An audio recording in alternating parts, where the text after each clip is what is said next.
23 ao capítulo 31, encerrando então o livro de Provérbios. A palavra de hoje, irmãos, é uma palavra que o Senhor me deu um tempo atrás. Eu ministrei ela numa palestra que eu dei a uma empresa, e o Senhor me deu a direção de estar trazendo essa mesma palavra para vocês. É claro que eu fiz uma adaptação, transformei ela numa mensagem, porque eu creio que os princípios que o Senhor ministrou naquele momento são princípios importantes para que a igreja aprenda, para que a igreja viva, para que nós possamos alcançar o sucesso.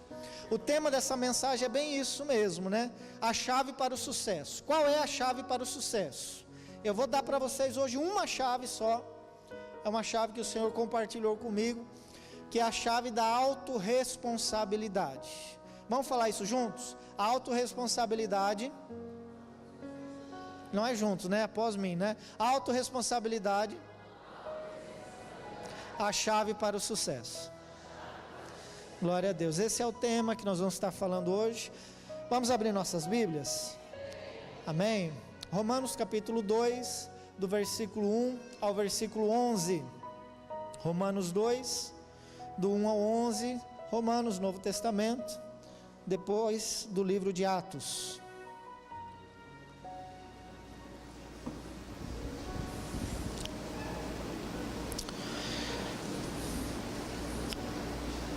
Tem a projeção também para aqueles que estão sem a Bíblia. Eu vou ler na mesma que está sendo projetado ali. Diz assim: meu amigo, não importa quem você seja, você não tem desculpa quando julga os outros, pois quando você os julga, mas faz as mesmas coisas que eles fazem, você está condenando a você mesmo. Olha o alerta do Senhor para nós. Versículo 2: não sabemos que Deus é justo quando condena os que fazem essas coisas? Mas você, que faz as mesmas coisas que condena nos outros, será que você pensa que escapará do julgamento de Deus? Ou será que você despreza a grande bondade, a tolerância e a paciência de Deus? Você sabe muito bem que Ele é bom e que quer fazer com que você mude de vida, mas o seu coração é duro e teimoso. Aí você está pensando: poxa, essa palavra é para mim mesmo, né? Por isso você está aumentando ainda mais o castigo que vai sofrer no dia em que forem revelados a ira e os julgamentos justos de Deus, pois Ele recompensará cada um de acordo com o que faz. Deus dará a vida eterna às pessoas que perseveram em fazer o bem e buscam a sua glória, a honra e a vida imortal. Versículo 8: mas fará cair a sua ira e o seu castigo sobre os egoístas e sobre os que rejeitam o que é justo, a fim de seguir o que é mau. Haverá sofrimento e aflições para todos os que fazem o mal, primeiro para os judeus e também para os não judeus, mas Deus dará glória, honra e paz a todos os que fazem o bem, primeiro aos judeus e também aos não judeus, pois Ele trata a todos com igualdade. Vamos orar, irmãos? Pai, nós te louvamos, Senhor, por essa palavra lida nessa noite, uma palavra tão séria, uma palavra tão profunda e tão direta para as nossas vidas. Pedimos que o Teu Espírito Santo tenha liberdade nesse momento, para nos trazer um entendimento e a compreensão daquilo que o Senhor quer nos ensinar. Nós abrimos os nossos corações para que o Senhor semeie uma palavra que venha edificar a Tua igreja. Nós estamos abertos somente a Ti, Espírito Santo. Repreendemos todo e qualquer espírito maligno de perturbação, de inquietação, que caia por terra em nome de Jesus, mas que o Teu nome seja glorificado e que a Tua palavra seja ministrada com toda a liberdade. Em Teu nome que oramos, amém. Glória a Deus. Amém, irmãos? O que é sucesso para você? Qual é a sua definição de sucesso? É bem possível que você possa entender sucesso em questões diferenciadas na sua vida. Uma pessoa, ela pode ter sucesso na sua vida financeira e pode não ter sucesso ou ter uma vida de derrota na área espiritual, ou vice-versa. Ou você pode ter sucesso na sua vida profissional, naquilo que você executa como profissional, mas não ter sucesso talvez nos relacionamentos com seus filhos, com sua esposa. O fato é que é possível sim ter sucesso em algumas áreas e não ter tanto sucesso em outras. O dicionário vai nos dar uma definição um pouquinho mais ampla sobre o que é sucesso. Mas a primeira coisa que nós aprendemos é que sucesso não está totalmente ligado à questão financeira. Uma pessoa de sucesso não significa uma pessoa que tem acúmulo de riquezas, uma pessoa que viaja o mundo inteiro. Isso não significa necessariamente que ela é uma pessoa bem-sucedida. Talvez ela só seja piloto de um avião, né? Não significa que ela é bem-sucedida. Agora, o dicionário diz assim: sucesso é ter êxito em alguma coisa, ter um resultado feliz em algo, conseguir chegar ao fim de uma empreitada. O sinônimo de sucesso é êxito, triunfo, vitória, conquista, glória e felicidade. Se eu perguntar para vocês, olhando para o nosso país, será que o Brasil está vivendo em sucesso hoje? Analisando as famílias, analisando a questão econômica, nossa questão política, analisando os esportes, afim, todas as áreas, será que nós estamos vivendo sucesso? Para que você não tenha dúvida de qual é a nossa real realidade, eu quero te dar algumas estatísticas aqui, tá bom? Primeira delas é que 65% dos funcionários que estão trabalhando hoje, que estão registrados, eles estão insatisfeitos, ou com seu salário, ou com seus colegas de trabalho, ou com seu patrão, ou com a empresa, estão insatisfeitos. 65%. A maioria, mais da metade das pessoas que trabalham, não são felizes com o que fazem. 80% das pessoas vivem hoje em crise no casamento. 80% dos casais não são felizes com o casamento. Alguma coisa não está bem. O relacionamento, o diálogo, pode envolver também questões financeiras, mas o que está acontecendo é que o casamento não está vivendo um sucesso. 45% dos filhos não se sentem amados pelos pais. 45% não sentem o amor dos seus pais. Talvez é um sentimento de rejeição, de desprezo, até de abandono, mas não estão sentindo o amor. Irmãos, é quase a metade das crianças. 77% dos brasileiros não se sentem realizados naquilo que eles fazem, na vida que eles têm, nos relacionamentos que eles possuem. Não são realizados, estão se sentindo fracasso. 77%. 96% dos brasileiros não possuem metas e nem objetivos a longo prazo. Eles não sabem aonde querem chegar. Eles não sabem o que vão fazer daqui a 5, 10 anos. Eles não têm uma perspectiva de vida. É aquela história: eu não sei se caso ou se compro uma bicicleta. Há uma indecisão, há uma insegurança, não tem metas. 80% das famílias possuem pelo menos uma conta em atraso. Talvez eu errei, né? Talvez possa ser quase 100% hoje em dia. Mas a pesquisa diz que 80% das famílias possuem pelo menos uma conta em atraso. Ou seja, existe um problema financeiro generalizado. Isso é sinal de sucesso ou é sinal de fracasso? Essa noite nós vamos pensar sobre essas coisas, irmãos. Como muitas vezes nós vivemos angustiados, vivemos em conflitos, vivemos uma crise. Talvez você tenha repensado e pensado a sua vida e está se questionando, né? Por que a minha vida está assim? Por que eu estou enfrentando esses problemas? Por que tantas crises na minha vida? Se eu perguntasse para você, o que depende do que o seu sucesso? Qual é a resposta que você me daria? O que está faltando para você ter sucesso? Algumas pessoas dariam uma resposta errada, ou respostas erradas como essas que eu vou contar para vocês.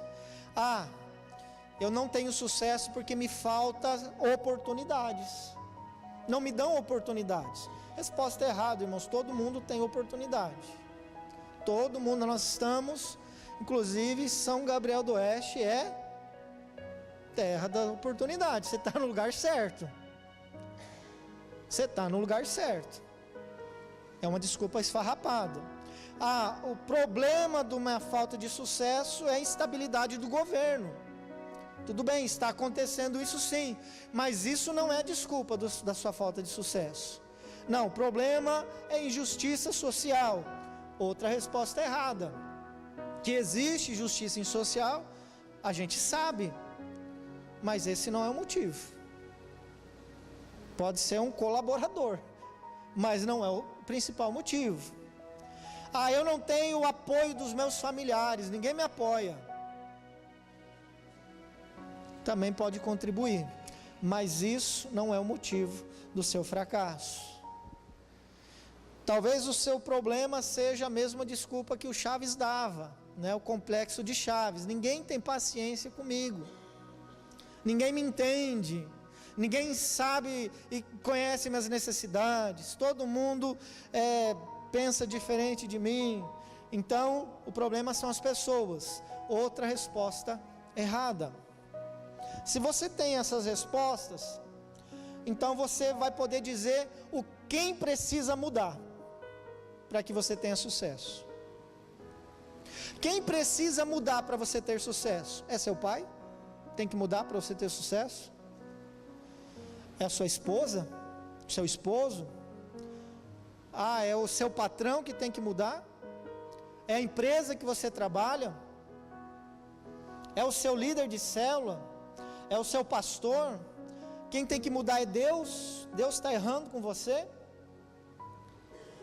Eu sei que você sabe a resposta. Quem que tem que mudar para que você tenha sucesso? Fala assim: você.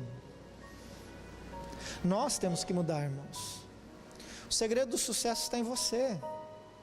Tem uma frase interessante de Alan Morrison que diz assim: o sucesso é mensurado não pela posição que uma pessoa alcança, mas pelos obstáculos que ela teve que vencer. Obstáculos todos nós temos. Obstáculos todo mundo enfrenta. A questão é se nós temos perseverança para enfrentá-los e para superá-los. O sucesso vem da nossa determinação, da nossa confiança em Deus, de não desistirmos, de não ficarmos apenas reclamando das coisas, reclamando da vida, e parece que o problema cresce cada vez mais. Parece que o problema aumenta quando a gente só olha para o problema. Porque estamos vivendo uma crise. A crise nem chegou tanto quanto era, mas a gente está criando uma crise e jogando a responsabilidade na crise e culpando uma crise, sendo que muitas vezes o problema somos nós. Talvez o problema do seu desajuste financeiro não é a crise, é o excesso de dinheiro, de coisa que você tem comprado no cartão de crédito. É um desajuste seu. Seu salário talvez não diminuiu, talvez você nem está desempregado, mas está culpando a crise. Que nós estamos em crise, irmãos, nós sabemos. O problema é que nós não estamos sabendo superar, enfrentar, lidar com ela. Então, a palavra é muito importante hoje. E uma das coisas que nós precisamos aprender em primeiro lugar, para que a gente possa vencer esses obstáculos, nós precisamos necessariamente sair da nossa posição de vítima. O que é a posição de vítima? É quando eu justifico os meus erros culpando o outro. Eu jogo a responsabilidade dos meus erros em outras pessoas ou em outras situações. Alguém é culpado, menos eu. A posição de vítima é quando eu trabalho como sendo o único correto e todo mundo errado. Na minha mente, eu sou o correto e todo mundo está errado. Eu não tenho a capacidade para reconhecer, para olhar com sinceridade para dentro do meu coração e da minha mente e dizer: eu preciso mudar isso. Admitir os seus erros. Quem vive nessa posição de vítima, ela nunca muda. Por quê? O problema não é ela. Logo, se eu não tenho problema, eu não tenho que mudar. Quem tem que mudar é você. Quem tem que mudar é o outro e não eu. Então, irmãos, nós vamos fazer uma reflexão sobre isso. Uma pessoa que está na posição de vítima, ela olha o mundo de uma forma diferente. Vou trazer um problema para vocês. Fui demitido do meu emprego. Quem está na posição de vítima vai falar assim: o meu patrão não soube me valorizar. A culpa é do meu patrão, que ele é ingrato comigo. Na visão dela. Mas qual é a realidade? A pessoa foi demitida porque era um péssimo funcionário. Chegava atrasado, reclamava, falava demais, pegava até coisas e levava embora. Então a pessoa, ela não fazia o que deveria, não cumpria com as suas responsabilidades, mas na mente dela, na cabeça dela, a culpa dela ter sido demitida é o patrão. Vocês estão entendendo, irmãos? Uma coisa que eu vejo muito forte isso é em casamento, em casais. Você atende a mulher. Qual é o problema das mulheres no casamento, irmãos? O marido. Qual que é o problema do marido no casamento? A mulher. Sempre é o outro. A dificuldade minha é o outro. Ele não me entende, ele não me dá atenção e não me dá carinho. Então nós estamos onde estamos por culpa dele. E no aconselhamento, quando você volta e começa a trabalhar, com o casal, começa a enxergar os seus erros, começa a trabalhar, a começar a olhar com mais sinceridade aquilo que você tem feito. Porque a vida é como um eco, Aquilo que a gente faz, ele vai. Então talvez as atitudes da sua esposa, a atitude do seu esposo é uma consequência dos erros que você tem tido como marido, como esposa. Se você muda, vai ter um eco diferente, vai ressoar diferente. Mas por que eu tenho que mudar e ela não? Essa é a segunda pergunta que a gente ouve, Quem é o problema? É a esposa. Quem tem que mudar? É ela. É ele. Nós nunca queremos mudar, porque nós continuamos na posição de vítima. Eu queria que você declarasse, em nome de Jesus, uma frase: eu não quero permanecer na posição de vítima. Você pode declarar isso? Eu não quero permanecer na posição de vítima. Você pode olhar para a sua esposa, quem está com a esposa aí, para o seu esposo, falar isso para ele? Talvez você que está com seu pai, com a sua mãe do lado, fala isso para ela. Complicou, O pastor me arrumou problema para hoje. Eu não quero te trazer problema, eu quero trazer solução. Nós precisamos sair da posição de vítima. Para quê? Para conseguirmos alcançar a autorresponsabilidade. Se nós queremos a chave para o sucesso, se a chave para o sucesso é a autorresponsabilidade, é necessário, para que a gente consiga alcançar essa chave, sairmos da nossa posição de vítima. Eu quero dar 3 características do que é essa autorresponsabilidade. Amém, irmãos? Fica atento aí, tente não se movimentar. Se der sede, Deus vai superabundar na sua vida, vai derramar mananciais de águas vivas, você vai sair daqui alimentado espiritualmente, amém? Glória a Deus. Primeira coisa sobre autorresponsabilidade. A autorresponsabilidade é a convicção de que você é o único responsável pela vida que você tem. É a convicção de que você é o único responsável pela vida que você tem. Como isso? É que o pastor não conhece a minha história. E é muito comum a gente ouvir pessoas dizendo isso, né?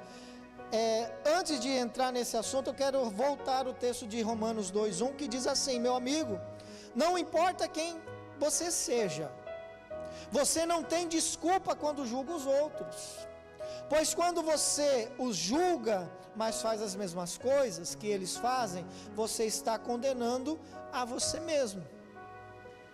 Não tem desculpa. Quando você julga, você está trazendo condenação. Quando você está apontando o dedo para alguém, você está apontando 3 dedos para você. Você está puxando a enxada para o seu pé. Então cuidado.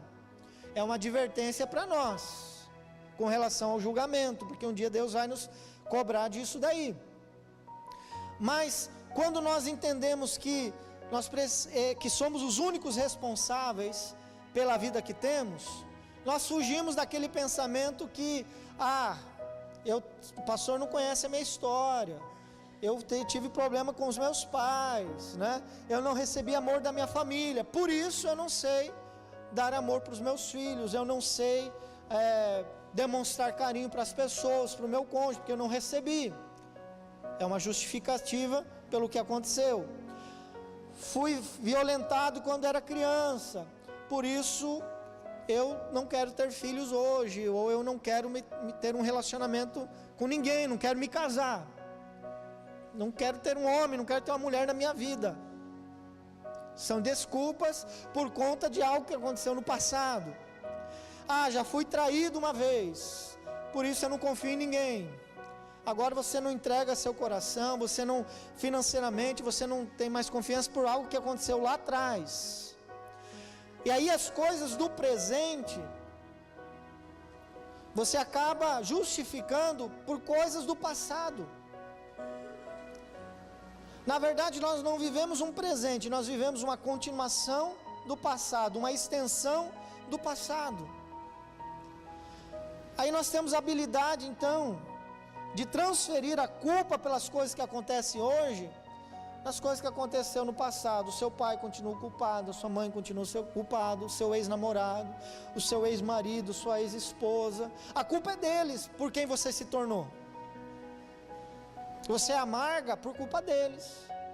Você é irado por culpa deles. Cadê a sua autorresponsabilidade? Cadê a sua autorresponsabilidade, irmãos? Escuta bem o que eu vou te falar. A questão não é o que fizeram com você, mas é o que você faz com aquilo que fizeram com você. Não é o que fizeram com você que é importante. O importante é aquilo que você faz com aquilo que fizeram com você. Todo mundo passa por esses traumas, todo mundo passa por frustrações, e tem gente que tem uma história de terror, que a gente chora, a gente ouve, a gente ministra várias pessoas, porque realmente tem um passado muito difícil. Mas, meu querido, você não pode justificar os seus erros de hoje no seu passado. Você precisa viver essa libertação desse passado para viver um presente em Deus, para receber a cura de Deus hoje. Amém, irmãos? Eu sei que falharam, eu sei que traíram a sua confiança, eu sei que talvez você não recebeu o carinho, o amor que você deveria ter recebido, talvez a sua família não é a família modelo que você gostaria de apresentar para os outros, mas isso não pode impedir de você se tornar quem Deus quer que você se torne, de você mudar, de você viver aquela transformação que nós lemos. Deus quer mudar a nossa vida, Deus quer mudar a sua vida. porque senão vai se tornar uma repetição que aconteceu com você na infância, na sua juventude, adolescência, mesmo quando você for adulto e até com seus filhos. Então é necessário mudança, é necessário assumir a sua responsabilidade. Tem um texto bem interessante que eu encontrei lá em Eclesiastes capítulo 10, versículo 10, ele fala assim: se o machado está cego, a sua lâmina não foi afiada, é preciso golpear com mais força. Talvez você está na vida desgastado, cansado, tentando até desistir da vida que você tem, das coisas que você faz, porque você se cansou. O problema, querido, não é que você está fazendo talvez coisas erradas, é que você não afiou o seu machado. Você está colocando força demais, porque você não tem usado a cabeça muitas vezes. É preciso deixar o Espírito Santo, irmãos, limpar a nossa história. Talvez você está tendo muito esforço para conseguir se tornar, ou para vencer em algumas áreas, alcançar sucesso em algumas áreas, não está conseguindo, porque o seu machado não está afiado. Eu lembrei agora que Provérbios fala, né? Assim como o ferro afia o ferro, assim o homem ajuda, melhora a vida um do outro, né? Nós vamos afiando uns aos outros. Então, é a igreja mesmo, é nós que vamos contribuindo para que o machado corte melhor. A igreja é um corpo, e nós ajustados vamos trabalhar melhor, irmãos. O machado vai cortar bem mais. Não adianta culpar a árvore, não adianta culpar as coisas, é você que talvez não está afiado. E afiado não é língua afiada, irmãos. Tem umas línguas muito afiadas aí que tem que perder o fio delas, né? Afiada no sentido de fazer as coisas com excelência.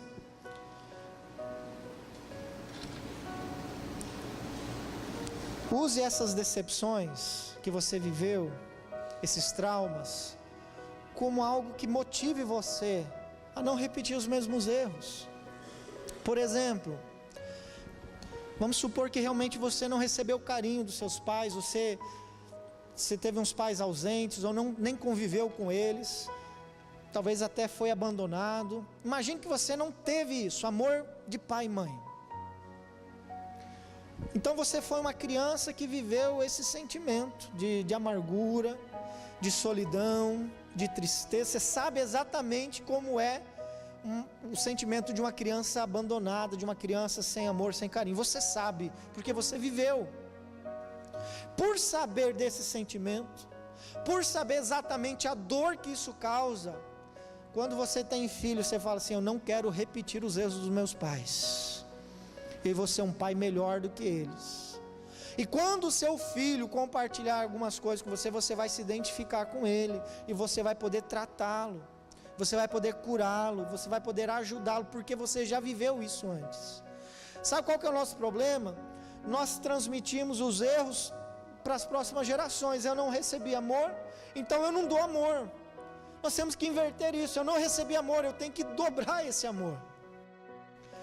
Eu vejo muitos homens dizendo assim: eu não sei amar, eu não sei dar um abraço no meu filho. Aprenda fazendo, aprenda abraçando, aprenda beijando. Rompa com esses limites, esses fatores limitadores emocionais que a gente carrega muitas vezes. Quebra isso, né? Tem pessoas que conseguem dar mais carinho e afeição para um animal, para um cachorrinho, do que para os próprios filhos, do que para o seu cônjuge. Nós estamos vivendo um tempo, irmãos, totalmente louco, endoidecido. Por quê? Porque nós não estamos olhando com sinceridade, com convicção, que nós somos os responsáveis pela vida que nós temos. Pare de culpar, pare de jogar responsabilidade, pare de jogar a culpa das suas decepções, dos seus traumas na vida dos outros. Assuma a sua responsabilidade. Amém? Segunda coisa, a autorresponsabilidade é a capacidade de se responsabilizar pelos resultados que tem colhido na vida. Você é o único responsável. e agora você se responsabiliza pelo resultado. Você é o único responsável, e a consequência que você tem vivido hoje, a vida que você tem tido hoje, a responsabilidade é sua. Assuma essa responsabilidade. Lá no versículo 6 de Romanos, que acabamos de ler, diz assim: pois ele recompensará cada um de acordo com o que fez. Você vai ser recompensado por aquilo que você fez. Deus é fiel. O problema, irmãos, é que nós nos achamos muito bons. Achamos que a nossa visão, do nosso jeito, é o melhor jeito, a melhor forma de agir. E queremos que as pessoas mudem. Queremos que as pessoas sejam diferentes. Nós olhamos muito criticamente para as pessoas, avaliamos o jeito que elas se vestem, o jeito que elas andam, o que elas comem, a forma que elas falam, a casa que elas moram, as pessoas com que elas se relacionam. E aí nós começamos a criticar, e avaliamos sempre com base naquilo que nós somos. O problema é que o nosso critério é que a gente sempre é melhor do que os outros. Você fala melhor que os outros, o seu jeito de se vestir é melhor do que o dele, o seu jeito de lidar com os seus problemas é melhor do que o dele, e a gente acaba criticando, acabamos julgando as pessoas, até mesmo sem conhecê-las, de uma forma mais completa. Nosso sentimento de justiça própria, nosso sentimento de orgulho, né, pelo que somos, mascara a realidade dos fatos que nós vivemos, e tem atrapalhado as nossas mudanças. Precisamos entender que a vida é feita de escolhas, sejam elas boas ou ruins. Cada um de nós vamos ter que colher as consequências dessas escolhas. Os resultados daquilo que fazemos é consequência das nossas atitudes. Certa vez, um assessor de empresas, ele estava conversando com alguns funcionários que vendiam, né, igual Alexandre, de venda assim. E ele fez uma pergunta para os funcionários. Ele perguntou o seguinte: olha, vocês estão se reciclando, vocês estão estudando comércio, estão buscando informação para se tornarem vendedores melhores? Aí a resposta deles foi não. Por que não? Porque a empresa não investe no nosso estudo, a empresa não investe em curso, então nós não estamos nos capacitando não. Aí esse assessor fez a seguinte colocação para eles: então quer dizer que a culpa de vocês não se capacitarem é da empresa, a culpa de vocês não conseguirem uma promoção é da empresa, a culpa de vocês estarem com esse salário aí há mais de 3, 4 anos é da empresa, a culpa de vocês não conseguirem melhorar a renda familiar de vocês, de colocar os seus filhos numa escola particular, ou de melhorar, né, comprar a sua casa própria, é da empresa. Quer dizer, se a empresa não investir, vocês vão continuar do jeito que vocês estão, com o salário que vocês têm, com a vida que vocês têm. A empresa sempre vai ser a culpada disso. É interessante, irmãos, porque muitas vezes nós justificamos os nossos erros, as paralisias emocionais e físicas, né, espirituais que nós temos, se dá para dizer assim, nos outros, na situação em nossa volta, nas pessoas que estão à nossa volta. Nós jogamos essa responsabilidade e nós não assumimos, nós não somos honestos o suficiente para dizer que a culpa é nossa, que as consequências do que eu estou vivendo, a responsabilidade é minha. Aí nós não crescemos, nós não mudamos. Muitas vezes a nossa falta de crescimento, a nossa falta de sucesso na nossa vida espiritual é porque nós colocamos a nossa responsabilidade talvez no professor, no trilho de treinamento, no pastor. Aí a gente depende então de uma vida espiritual de sucesso de uma palavra bem elaborada, de um culto em que o louvor abra os céus, e aí se abrir os céus, se a palavra desceu, se o seu coração foi ministrado, aí sim, você tem sucesso. Quer dizer que o seu sucesso espiritual só acontece aqui. Lá na sua casa os céus não se abrem, lá na sua casa o louvor não acontece, você não consegue adorar a Deus, tudo gira no templo. Nós esquecemos, irmãos, que Deus não fica morando nesse templo.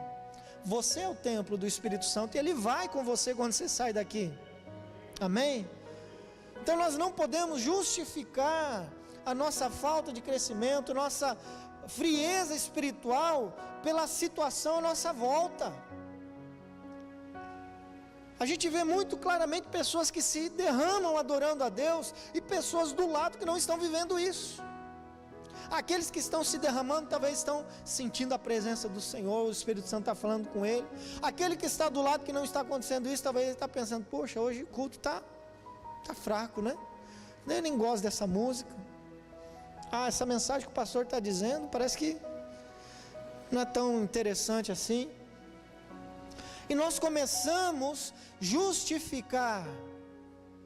E se aqui não está bom, eu vou procurar um outro lugar então, que lá sim eu alcance o sucesso na minha vida espiritual. E aí nós vivemos essa busca de igrejas, busca de ministérios, e pessoas pulando de igreja em igreja, porque elas estão procurando algo que resolva um problema que ela tem que resolver nela.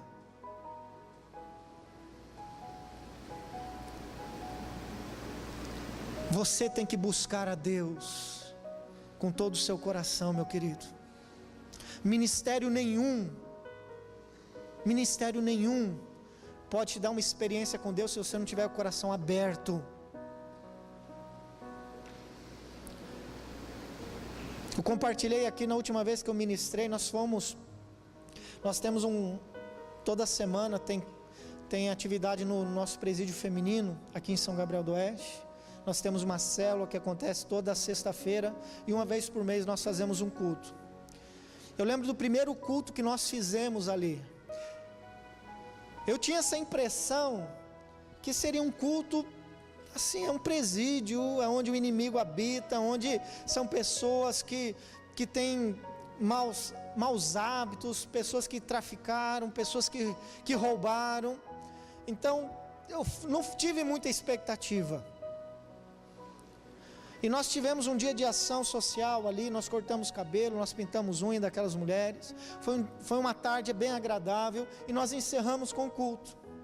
E nós levamos os louvores, e meus irmãos, para ser bem sincero, o Espírito Santo desceu ali de uma forma tão sobrenatural, que teve momentos de culto que nós não chegamos naquele nível de intimidade com Deus.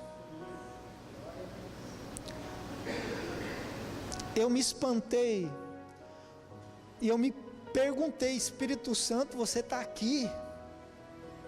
Sinceramente, irmãos, foi essa a minha pergunta. Espírito Santo, você está aqui, está com força, hein?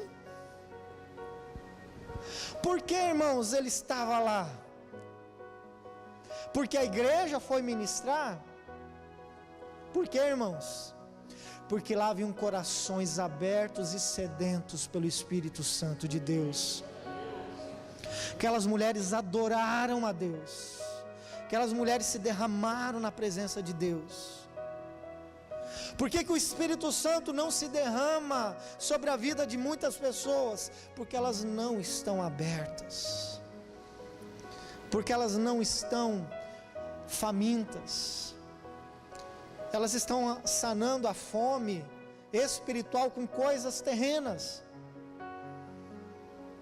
É televisão demais, é internet demais, é celular demais, é filme demais, e sobra pouco para Deus. Você está cheio demais, não tem espaço muito aí para Deus. Talvez porque aquelas mulheres não têm tanto acesso a telefone, a internet, a televisão. Talvez o que está sobrando é espaço para que Deus entre e transforme a vida delas. Irmãos, nessa semana de jejum, corte algumas coisas. Abra mão de internet. Abra mão de celular, abra mão de Facebook, abra mão dessas coisas que roubam o nosso tempo. A gente vive reclamando que nós não temos tempo, mas nós temos sim, nós que administramos mal o nosso tempo. Nós estamos culpando o tempo, irmãos. A culpa é do tempo, eu não te visitei por conta do tempo. Será que é o tempo o problema? Não, o problema somos nós. Nós precisamos mudar a nossa percepção de responsabilidade. O que é isso? É quando nós começamos a ter constrangimento em algumas questões. Constrangimento é uma profunda conscientização. Para que haja essa mudança dessa percepção de responsabilidade, precisa haver constrangimento. Se você vive bem com as dívidas que você tem, e isso não te constrange, isso não vai mudar. Está acostumado a dever para as pessoas, está acostumado a dar cheque frio, está acostumado com isso. Se isso não te constranger, não vai mudar. Você precisa se constranger, isso precisa te envergonhar, isso precisa te incomodar. Se você muda de emprego a cada 6 meses e isso não te constrange, isso não vai mudar na sua vida, irmão. Por que tanta mudança? Por que tantas pessoas que não estão gostando do seu trabalho? Será que são as empresas? Ou é o seu jeito de administrar o serviço, o cargo que você tem? Se a sua família está um caos, e isso não te constrange, não vai haver mudança. Isso tem que te incomodar, meu irmão. Enquanto você não se incomoda, você não busca ajuda. Enquanto você não se incomoda, enquanto isso não perturba você, você não sai dessa situação, você não rompe com esse ciclo. Se você não tem mais o controle dos seus filhos, isso não te constrange, não vai haver mudança, você vai perder seus filhos. Você vai perder o coração deles. E se você continua na prática do pecado, e também isso não te constrange, também não vai haver mudança. Porque o pecado se torna um hábito, é coisa rotineira. Precisamos nos constranger diante dos pecados e das áreas, irmãos, que nos escravizam. Precisa haver esse temor a Deus, pela palavra do Senhor. Tem uma frase interessante que diz assim: nem tudo que é enfrentado pode ser mudado, mas nada pode ser mudado enquanto não for enfrentado. Você entendeu? Nem tudo o que é enfrentado pode ser mudado. Tem coisas que não vão mudar. Tem coisas que vão continuar do jeito que estão. Tem algumas coisas que você vai orar para Deus e Deus vai dizer não para você. Que você quer cura ou mudança em alguma área e Deus vai falar: você não precisa disso, minha graça te basta. Agora, tem coisas que só vão ser mudadas quando elas forem enfrentadas. A Bíblia diz: orai sem cessar. Enfrente, não se acomode, não desista, não pare. Eu não sei para quem que Deus está trazendo essa palavra hoje, irmãos, mas é importante você entender isso. Se Deus te deu uma palavra e Ele te deu uma direção, continue nela. Não desista do propósito de Deus sobre a sua vida. Se Ele prometeu, Ele é fiel para cumprir, em nome de Jesus. Vai acontecer. Enfrente essa situação que você vai encontrar o sucesso. O primeiro passo para haver uma mudança na vida é quando você sai da posição de vítima e assume que você é responsável pelos seus resultados. Nós não podemos nos esquecer que a Bíblia diz sobre a lei da semeadura, né? Que aquilo que nós plantamos, nós colhemos. Quando a semente que nós lançamos é facultativo, você decide o que você vai plantar. Mas a colheita, ela é obrigatória, porque você vai colher só aquilo que você plantou. somente o que você plantou. E não adianta ter a perspectiva ou o desejo de colher algo que você não plantou, irmãos. Pode ser que pela graça de Deus, Deus abençoe, não por merecimento seu, porque é graça, mas Deus quer que você mude a semente, que você invista na semente, porque a semente vai mudar tudo que você precisa, tudo que você quer, e te dará o sucesso. Eu quero encerrar falando sobre a último critério, última parte da autorresponsabilidade, que é a consciência de que eu não mudo nada e nem ninguém além de mim mesmo.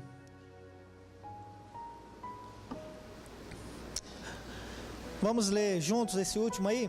A autorresponsabilidade é a consciência de que eu não mudo nada e nem ninguém além de mim mesmo. Romanos 14, 12 diz assim: assim cada um de nós prestará contas de si mesmo a Deus. É individual. O prestar contas é individual. Nós não podemos ter essa perspectiva de querer mudar os outros. Nós já falamos um pouquinho sobre isso, eu acho que eu me antecipei, mas nós muitas vezes olhamos e vemos as dificuldades, vemos as limitações, vemos o erro dos outros e queremos que eles mudem, e esquecemos dos nossos erros. Queremos corrigir as imperfeições dos outros e esquecemos das nossas, daquilo que fazemos. É interessante. Você quer ver um exemplo disso? Quantos aqui acham que o Corinthians é o melhor time brasileiro?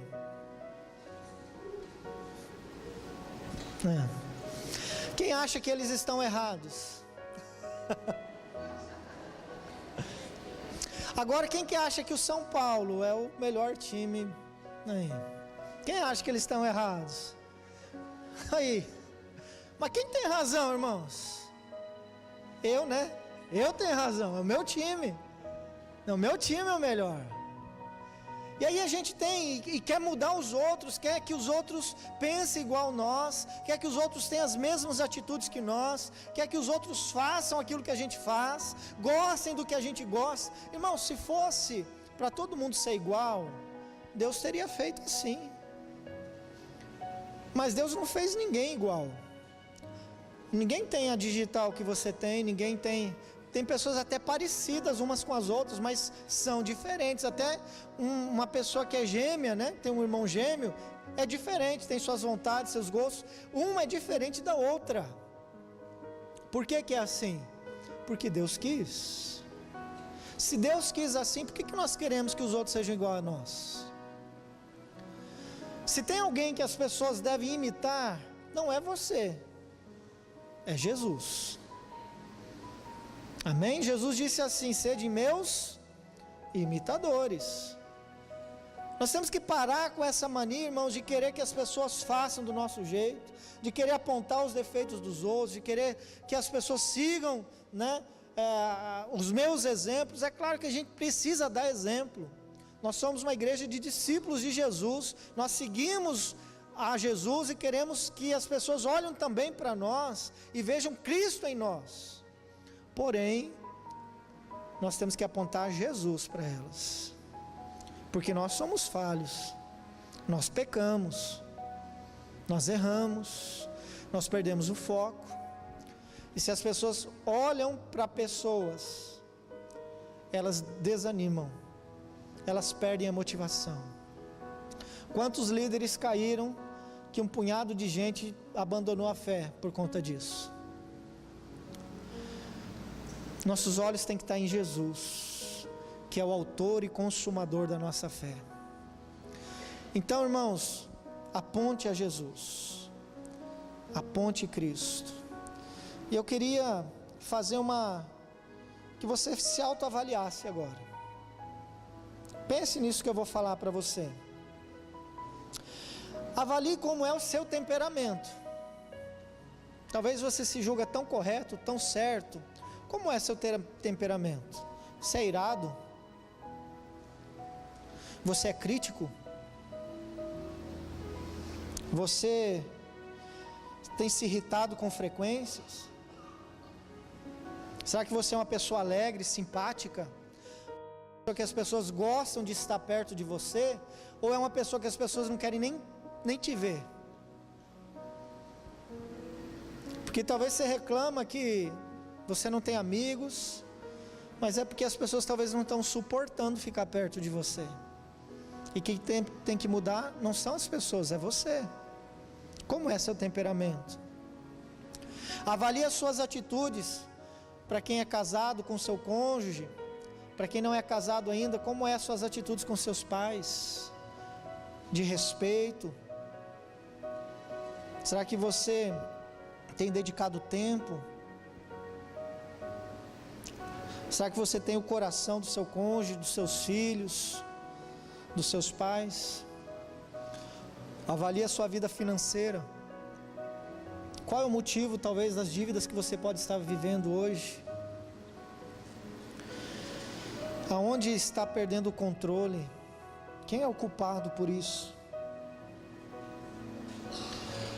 Como está seu planejamento financeiro? Avalie o seu desempenho como profissional. Será que você chega na hora? Será que você é honesto com seu patrão? Ou se você é patrão com seus funcionários, colaboradores? Será que você tem agido com honestidade em tudo que você faz? O que você pode melhorar? Como você pode mudar o seu relacionamento com seus colegas? Avalie a sua saúde física. Você está se preocupando tanto com os outros, está esquecendo que talvez você está morrendo. Não faz um exame de rotina, não tem controlado a sua alimentação, tem tido uma vida sedentária. Talvez você está interessado em tantas coisas, está esquecendo que o seu corpo está morrendo. Você está morrendo, talvez você está acelerando a sua morte. Eu não sou pessimista, irmãos, mas eu acredito que ontem eu tinha um dia a mais, hoje eu tenho um dia a menos de vida nessa terra. Depende também da maneira que eu cuido do meu corpo. Tem gente que não gosta de médico, tem gente que não procura fazer exames. Tem homens aí que estão com muitos problemas e que não vão em médico, que não vão fazer uma avaliação. Avalie como você está lidando com a sua saúde. Mas também não deixe de avaliar a sua vida espiritual, seu relacionamento com Deus, o tempo que você tem gasto com Deus, investido em oração, como você tem lidado com as questões espirituais. Será que você tem crescido nos últimos anos, nos últimos meses? Será que você tem amadurecido? Ou você continua repetindo os mesmos erros? Será que sua família tem melhorado? Seu casamento está melhorado? Porque quando a gente chega e tem um relacionamento com Deus, Deus começa a mudar a nossa vida. E por que algumas vezes para? Porque talvez a gente se afastou dele. Avalie a sua vida espiritual. Talvez você vai chegar à seguinte conclusão: que você é a pessoa mais responsável por estar sabotando o seu sucesso. Você é quem mais tem sabotado o sucesso. Eu finalizo então, queridos, com a minha definição de sucesso. Você tem a sua, eu quero compartilhar a minha definição com você. Para mim, ter sucesso é valorizar cada elemento da vida, desde os mais simples e corriqueiros, como os mais importantes e fundamentais. Ter sucesso é ser quem você é, sem precisar usar máscaras ou ter que inventar algum tipo de personagem para as outras pessoas gostarem de você. Ter sucesso é fazer aquilo que você ama e amar aquilo que você faz. É conhecer os seus limites e potenciais para a partir daí se tornar uma pessoa melhor, não só melhorando a nossa qualidade de vida, mas também a das pessoas que estão à nossa volta. Quando eu atinjo o sucesso, eu torno uma pessoa melhor para os outros, uma pessoa mais agradável, uma pessoa mais suportável, uma pessoa mais fácil de se amar. Tem pessoas que são fáceis de amar, não é? E para mim também, sucesso é estar no centro da vontade do meu Deus. Esse é o melhor lugar para se estar. Eu vi uma frase que diz que o lugar mais alto que uma pessoa pode estar na sua vida é aos pés de Jesus. É aos pés de Jesus. Será que você quer se colocar aos pés de Jesus nessa noite? Convido você a fechar os seus olhos. Nós queremos orar.